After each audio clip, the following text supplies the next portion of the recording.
आज हम इस वीडियो में विराम चिन्ह के बारे में जानेंगे जो एग्ज़ाम में सबसे ज़्यादा बार और हर एग्ज़ाम में पूछे जाते हैं। विराम चिन्ह का सामान्य अर्थ जानेंगे और उसके बाद में जो सभी इंपॉर्टेंट विराम चिन्ह हैं उन सभी को देखेंगे। देखिएगा यहाँ पर वाक्यों, उपवाक्यों, वाक्य खंडों अथवा शब्दों के बीच रुकने का नाम विराम है। कहने का मतलब यहाँ पर यह होता है कि जब हम बोलते हैं तो यहाँ पर कुछ विशेष जो बातें हैं उसके लिए हमें थोड़ी देर रुकना पड़ता है। अलग अलग प्रकार से यहाँ पर चिन्ह का प्रयोग करते हैं जब हम लिखते हैं उस समय। वाक्यों, उपवाक्यों या फिर वाक्यों के खंड अर्थात भाग और शब्दों के बीच में रुकने का नाम विराम है। लिखित सामग्री पढ़ते समय लेखक के अभिप्राय को ठीक ठीक समझने के लिए जहाँ पर हम रुकते हैं वहाँ विराम चिन्ह लगाते हैं। ठीक है, यानी कि रुकने की जो प्रक्रिया होती है उसको विराम बोला जाता है। विराम चिन्ह कई प्रकार के होते हैं जिसमें से इम्पोर्टेंट जो विराम हैं वो इस प्रकार हैं।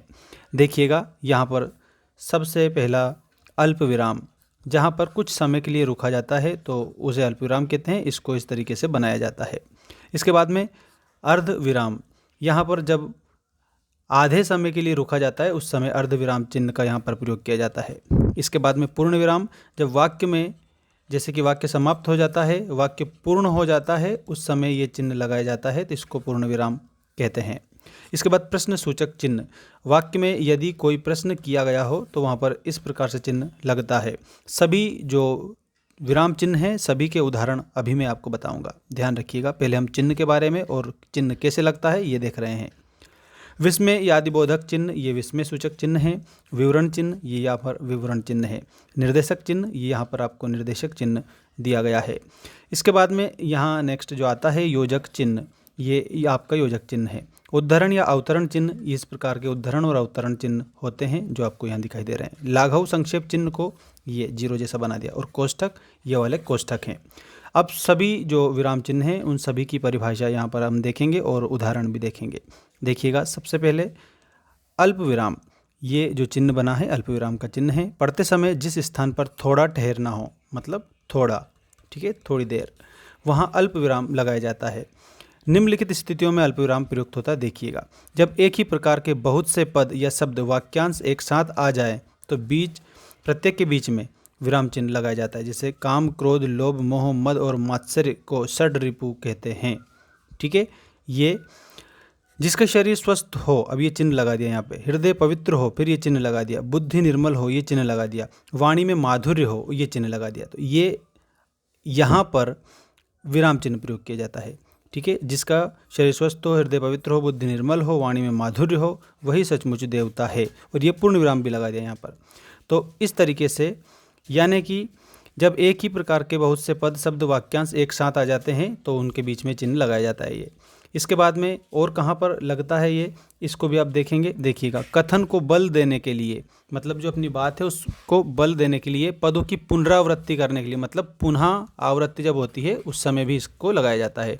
जैसे हाँ हाँ, अब ये हाँ हाँ जो शब्द है पुनः आया हुआ है तो इसके नीचे चिन्ह लगा हुआ है।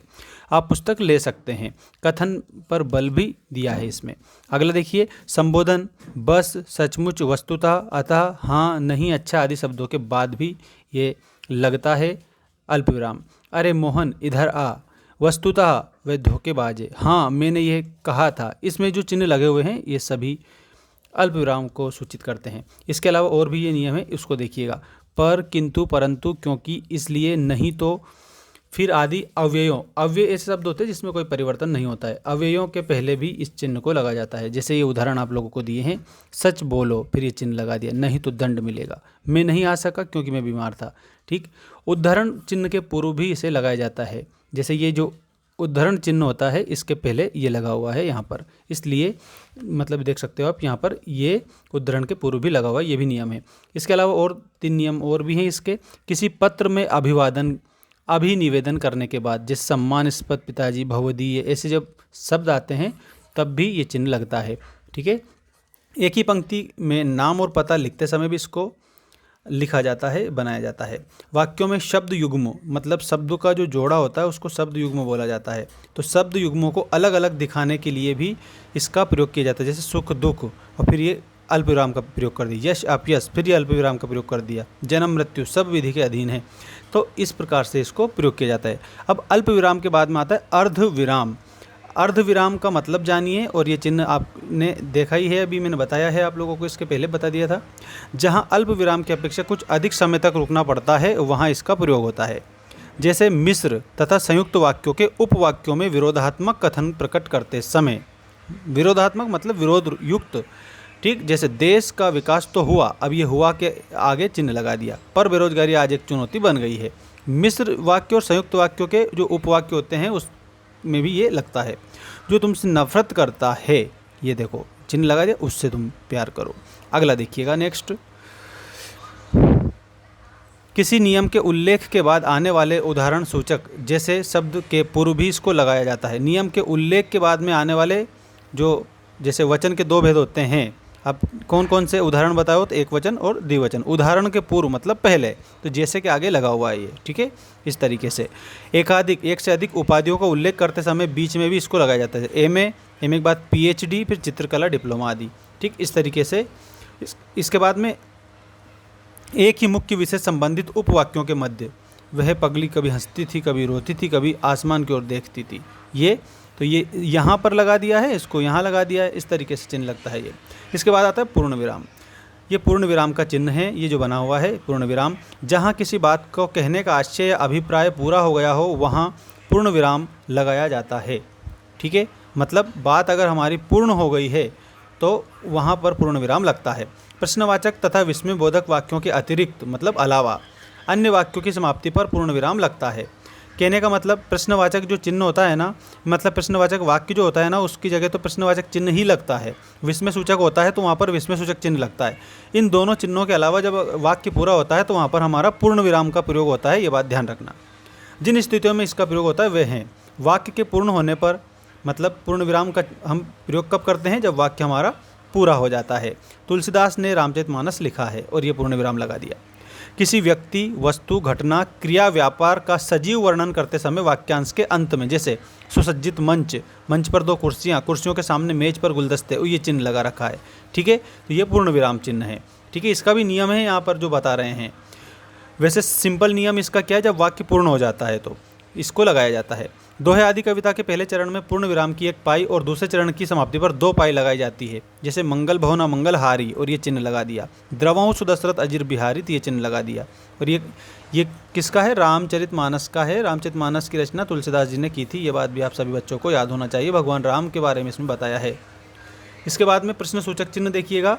प्रश्न पूछने के लिए प्रश्नवाचक वाक्य के अंत में इसको लगाया जाता है। क्या तुम बीमार हो, और ये चिन्ह लगा दिया। तुम्हारा भाई कौन है, ये चिन्ह लगा दिया। तुम कौन हो, ये चिन्ह लगा दिया। इस तरीके से चिन्ह लगाया जाता है। अब अगला देखिएगा यहाँ पर विस्मय आदि बोधक चिन्ह, ये विस्मय सूचक चिन्ह है। ये चिन्ह विभिन्न प्रकार के भावों जैसे हर्ष, खुशी, शोक मतलब दुख, घृणा, नफरत, विस्मय, आश्चर्य का भाव, भय, कामना को व्यक्त करने के लिए इस चिन्ह को लगाया जाता है। वाह तुमने अच्छा किया, ये चिन्ह लगा हुआ। राम राम, मेरे सामने उसका नाम ना लो, तो ये जो चिन्ह लगा हुआ है आप लोगों को, जो ये चिन्ह दिखाई दे रहा है, ये विस्मय सूचक चिन्ह है। ये इसकी पहचान है कि ये विभिन्न भावों को व्यक्त करने के लिए लगाया जाता है, ठीक है। और यहाँ पर और भी आपको उदाहरण ये दिए हैं, 2 उदाहरण। हाय विधाता, ये क्या हो गया, ये चिन्ह यहाँ पर लगा हुआ है। हे ईश्वर, उन्हें सद्बुद्धि दे, ये चिन्ह यहाँ पर लगा हुआ है।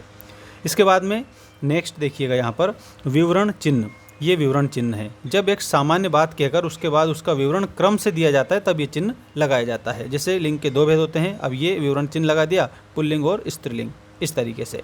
इसके बाद में निर्देशक चिन्ह आता है। निर्देशक चिन्ह, ये जो निर्देशक चिन्ह लगा, वाक्य में किसी पद का अर्थ अधिक स्पष्ट करने के लिए निर्देशक चिन्ह का प्रयोग किया जाता है। अब इसका और प्रयोग कहाँ कहाँ पर किया जाता है निर्देशक चिन्ह का, ये आप देखिएगा। यहाँ पर देखो निर्देशक चिन्ह का प्रयोग किया जाता है मनुष्य कम से कम, देखो किसी कथन की व्याख्या करने के लिए मनुष्य कम से कम 2 चीज़ें चाहता है, सुख और शांति। वार्तालाप में किसी के कथन को उद्धृत करने के पूर्व, जे शिक्षक, अब ये चिन्ह लगा दिया। पृथ्वी सूर्य के चारों ओर घूमती क्यों घूमती है, ऐसा, ठीक। और शब्द विशेष पर बल या जोर देने के लिए, जैसे निपात जो होते हैं ना, उस स्थान पर भी लगते हैं। ये नेता, अपने उत्तरदायित्व के प्रति उदासीन नेता देश को अंधकार में ढकेल देंगे, तो ये चिन्ह यहाँ भी लगाया है, यहाँ पर भी लगाया है, ठीक है। तो इसको थोड़ा ध्यान रखना, कौन सा है, निर्देशक चिन्ह है, ठीक है। और इसके बाद में निर्देशक चिन्ह कहाँ लगता है, किसी अवतरण के बाद लेखक के नाम के पहले भी लगता है। जैसे स्वतंत्रता हमारा जन्मसिद्ध अधिकार है, ये चिन्ह लगा दिया, फिर लिख दिया लोकमान्य बाल गंगाधर तिलक, क्योंकि ये बात जो कहने वाले व्यक्ति थे ये लोकमान्य बाल गंगाधर तिलक थे, ऐसा। अब आता है योजक चिन्ह। योजक चिन्ह में देखिएगा निम्नलिखित स्थितियों में इसका प्रयोग होता है। एक तो द्वंद्व समास, मतलब जहाँ पर दोनों ही पद प्रधान हों, ठीक है, जहाँ पर दोनों ही पद प्रधान हो वहाँ पर द्वंद्व समास होता है। तो ये द्वंद्व समास में लगता है, जैसे फल फूल इसके बीच में लगा हुआ है, तन मन धन इन तीनों के इसमें लगा है, जीवन मरण इसमें लगा है। इसका मतलब योजक चिन्ह का मतलब दो जो स्थितियाँ उसको जोड़ने के लिए जिस चिन्ह का प्रयोग किया जाता है, ऐसा।